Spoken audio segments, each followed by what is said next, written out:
प्यारे बच्चों, UP board के द्वारा मॉडल पेपर जारी कर दिए गए हैं जो कि 2023 और 24 के लिए जारी किए गए हैं। बच्चों, ये सारे मॉडल पेपर जो हैं वो आप यूपी बोर्ड की साइट पे भी डले हुए हैं। यहाँ पर देखिए, आपका हिंदी का क्लास 10th के लिए जो मॉडल पेपर जारी किया गया है, तो उस आप सभी को पता है कि आपका पेपर 2 खंडों में होगा। खंड आ जो होगा वो विकल्पी प्रश्न होंगे बच्चों इसमें, और खंड बा जो होगा वो उसमें वर्णनात्मक प्रश्न होंगे। समय 3 घंटा 15 मिनट होगा। पेपर पढ़ने के लिए 15 मिनट आपके एक्स्ट्रा दिए गए हैं। और जो खंड आ है वो आपका बहुविकल्पी प्रश्न होगा। इसमें 20 बहुविकल्पी प्रश्न होंगे, जिसमें आपको ओएमआर शीट पर गोला काला करके उसके आंसर देने होंगे। उसके लिए आप काले या नीले कलर के डॉट पेन का प्रयोग कर सकते हैं और उसको गोला काला करना होगा।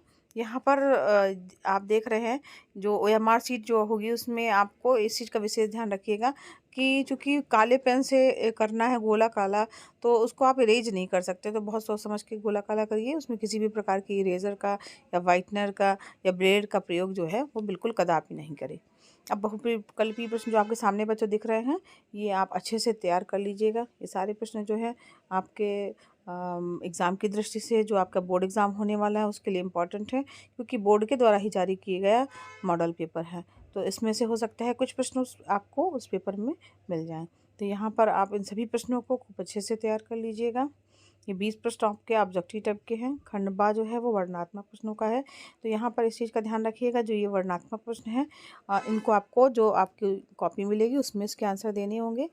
गद्यांश है, उसमें गद्यांश से संबंधित प्रश्न दिए गए हैं। इसमें अथवा दिया गया है, जो आपको अच्छे से समझ में आ रहा है उसे करिएगा। पद्यांश है, उसका भी अथवा दिया गया है। जो पद्यांश आपको अच्छे से समझ में आ रहा है उसी प्रश्न को आप अटेम्प्ट कीजिए।